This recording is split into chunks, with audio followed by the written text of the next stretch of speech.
ముందుకు వెళ్తామంటూ ఒక కార్యక్రమాన్ని కూడా తీసుకున్నారు ఇప్పుడు. సో ఏంటి సార్ మీ ఒపీనియన్ ఏంటి, ఎలా ఉంటుంది అనుకోవాలి ఈ కార్యాచరణ కావచ్చు, వారు ప్రకటిస్తున్న ఇవన్నీ చూస్తుంటే ఏంటి సార్? మంచిదే మంచిదే వాళ్ళు దేశమంతా తిరగటం అంటే చాలా మంచి కార్యక్రమం అది. ఎందుకంటే మీరు ఎక్కడైనా చరిత్రలో తీసుకోండి, ప్రజలతో సంబంధాలు ఏర్పరచుకొని ప్రజలకు ఏం కావాలో తెలుసుకుని అక్కడి నుంచి మొదలుపెట్టిన వాళ్ళు ఎప్పుడైనా ఉద్యమాన్ని నడపగలిగినా, నిర్వహించినా, లేకపోతే ప్రజల్ని ముందుకు నడిపించినా చేయగలిగారు. ఉదాహరణ మహాత్మా గాంధీ 1915లో సౌత్ ఆఫ్రికా నుంచి వచ్చిన తర్వాత ఫస్ట్ టైం చేసింది థర్డ్ క్లాస్ లో ఇండియా అంతా తిరిగాడు ఆయన. ఇప్పుడు థర్డ్ క్లాస్ లో తిరిగే పరిస్థితులు లేవు, మారినాయి, చాలా వరకు పరిస్థితులు మారినాయి. కాబట్టి థర్డ్ క్లాస్ లో తిరగమని చెప్పను, కానీ థర్డ్ క్లాస్ అంటే అదే సెకండ్ క్లాస్, సెకండ్ ఇది.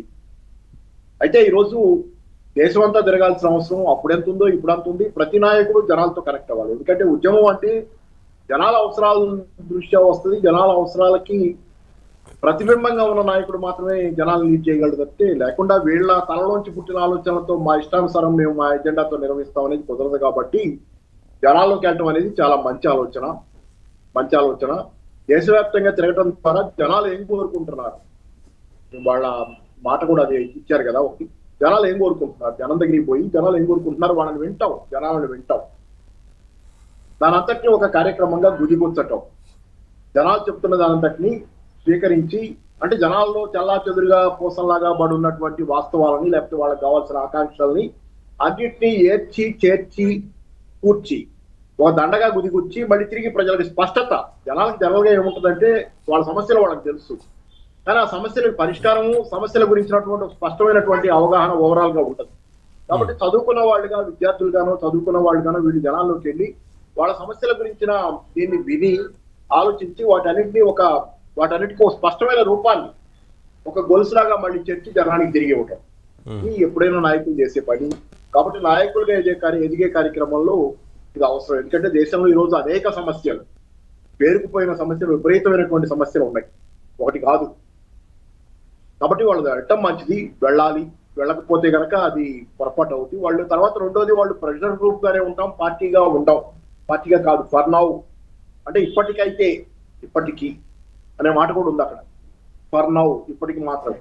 అంటే భవిష్యత్తులో అదే వారి ఆలోచన, వారు చెప్పిన దాంట్లో కూడా ప్రస్తుతం అనే ఉద్దేశాన్ని అయితే చెప్పారు. కాబట్టి మీరు అన్నట్లుగా ఫ్యూచర్ లో ఏమన్నా ఆలోచన చేస్తారంటారా? ఆలోచన చేయక తప్పదు కదా.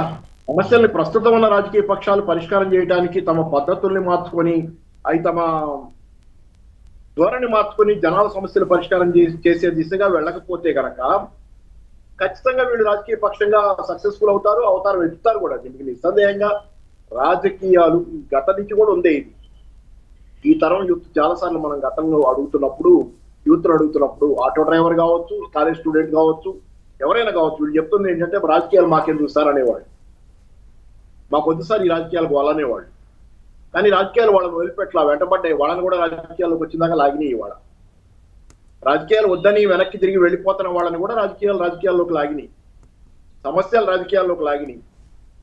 అందుకనే గతంలో కూడా జేఎన్యూ గోడల మీద ఉంటుందని చెప్పేవాళ్ళు. రాజకీయాలు మీ విద్య ఎలా ఉండాలో నిర్ణయిస్తున్నప్పుడు, రాజకీయాలు మీ జీవితంలో సమస్త అంశాలని నిర్ణయిస్తున్నప్పుడు మీరు రాజకీయాలు లేకుండా ఎలా ఉంటారనే ప్రశ్న జేఎన్యూ గోడల మీద ఉండేదంట. కాబట్టి రాజకీయాలు మీ జీవితం మొత్తాన్ని, మీ ఉపాధిని నిర్ణయిస్తాయి, మీ చదువుకు నాణ్యత నిర్ణయిస్తాయి, మీ చదువు తాలూకు మొత్తం అన్ని అంశాలు, జీవితంలో సమస్త ఫ్రమ్ బర్త్ టు డెత్ అన్నింటినీ నిర్ణయించేది రాజకీయాలు. అట్లాంటి రాజకీయాలు లేకుండా యువతరం ఎలా ఉండగలదు? ఈరోజు ఇన్నాళ్ళు వెనక్కి తిరిగి వెళ్ళిపోయినా ఈ రోజు రాజకీయాలు వాళ్ళని వెనక్కి లాక్కొచ్చినాయి. అందుకే ట్రాట్స్కీ అనే ఒక ఆయన అంటాడు, ఏమంటాడంటే you may ignore the war but war doesn't ignore you అంటాడు. మీరు యుద్ధాన్ని పట్టించుకోకపోవచ్చు, కానీ యుద్ధం మిమ్మల్ని వదిలిపెట్టదు అంటాడు. యుద్ధం వస్తుంది మీ మీద కూడా, మీరు తప్పించుకు పోదామంటే పోలేరు. సమస్యల వలయం కమ్ముకొస్తున్నప్పుడు, సమస్యల తుఫాను వస్తున్నప్పుడు మీరు తప్పించుకు పోలేరు. అనివార్యంగా రాజకీయాల్లోకి లాగబడ్డటువంటి పరిస్థితి ఈ రోజు అందరికీ ఉంది. కాబట్టి యువజనులు ఈ రోజైనా రాజకీయాల్లోకి చురుగ్గా జనాల్లోకి వెళ్ళటం అనేది చాలా మంచి పరిణామం.